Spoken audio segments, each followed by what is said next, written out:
अस्सलाम वालेकुम गाइस, क्या हाल चाल है आप लोगों का। आप लोग खैरियत से होंगे, हम लोग भी खैरियत से हैं। तो आज हम रेसिपी में लेके आ गए हैं, बड़ा गोश्त लेके आए हैं। तो इसको मैंने अच्छे से वॉश कर लिया है। वॉश करने के बाद हम इसको डालेंगे प्रेशर में, और प्रेशर में डाल के इसको थोड़ी देर के लिए रखते हैं, अच्छे से गल जाएगा।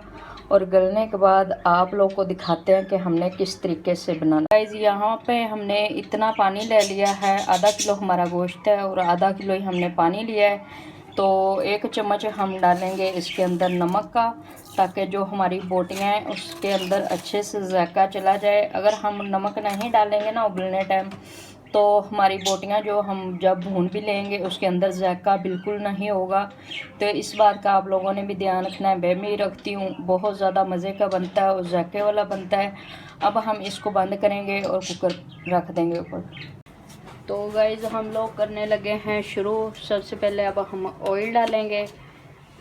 ऑयल डालने के बाद हम डालेंगे अदरक लहसुन का पेस्ट। इतना ही ऑयल डालेंगे, ज़्यादा नहीं डालेंगे, इतना ही बहुत है। अगर ज़्यादा हम ऑयल कर लेते हैं मैदे पे असर होता है, इसलिए इस चीज़ का ध्यान रखना चाहिए। अगर आप लोगों ने ज़्यादा डालना हो तो डाल सकते हैं, आप लोगों की मर्ज़ी, लेकिन मैं इतना ही ऑयल डालती हूँ। तो अब हम अदरक लहसुन का पेस्ट डालेंगे 1 चम्मच भर के।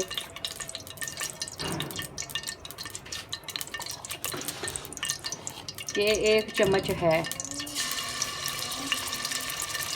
अदरक, लहसुन, सब्ज़ मिर्च और लाल मिर्च।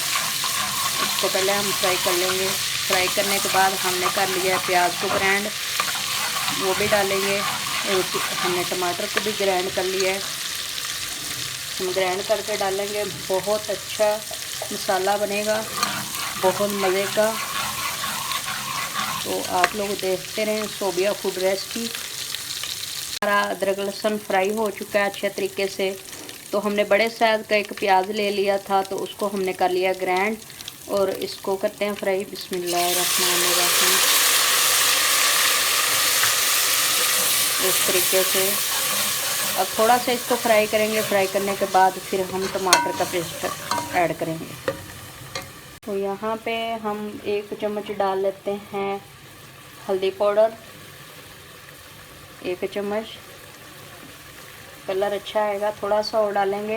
हल्दी मुझे बहुत ज़्यादा पसंद है, इसलिए मैं थोड़ी ज़्यादा डालती हूँ। आप लोगों ने जितनी डालनी हो डाल सकते हैं। और नमक हमने गोश्त में भी ऐड किया था, तो नमक हम इतना सा ही डालेंगे ताकि हमारा मसाले में जायका आ जाए, ज़्यादा नहीं डालेंगे। अब इसको हम मिक्स कर लेते हैं और हम डाल लेते हैं टमाटर का पेस्ट। ये देखें, टमाटर को भी मैंने ग्राइंड कर लिया है। बिस्मिल्लाहिर्रहमानिर्रहीम। अब इसकी करेंगे हम अच्छे तरीके से बुनाई, और बुनाई करने के बाद हम गोश्त ऐड करेंगे। तो यहाँ पे ये देखें माशाल्लाह हमारा मसाला अच्छे से फ्राई हो चुका है। ये देखें कितने मज़े से और आराम से हम खमीरी रोटी के साथ खाएं या नान के साथ खाएं, बहुत ज़्यादा मज़ा आता है। तो अब हमने गोश्त को ये देखें माशाल्लाह अच्छे से गाल लिया है, और गालने के बाद हम इसको डालेंगे। बड़ा गोश्त हमने ले लिया था आधा किलो, तो इसको हम अब अच्छे तरीके से बुनाई करेंगे। इसकी बुनाई करने के बाद थोड़ा सा इसका यखनी का पानी बचा है, वो हम इसके अंदर ऐड करेंगे। और आप लोगों को अच्छे तरीके से हम कोरमा बना के दिखाएंगे बड़े गोश्त का। तो यहाँ पे देखें हमारे गोश्त की माशाल्लाह अच्छे से बुनाई हो चुकी है। ये देखें माशाल्लाह अच्छे से भून चुका है। ये देख रहे हैं आप लोग, अच्छे से घी भी छोड़ दिया है। तो अब हम 1 चम्मच पाएंगे 4 गोश्त मसाले का भर के। ये देखें, और सारे मसाले आप लोग को पता है इसमें ऐड ही होते हैं, ज़्यादा मसाले भी नहीं डालने चाहिए, मैदे के लिए नुकसान के लिए होते हैं।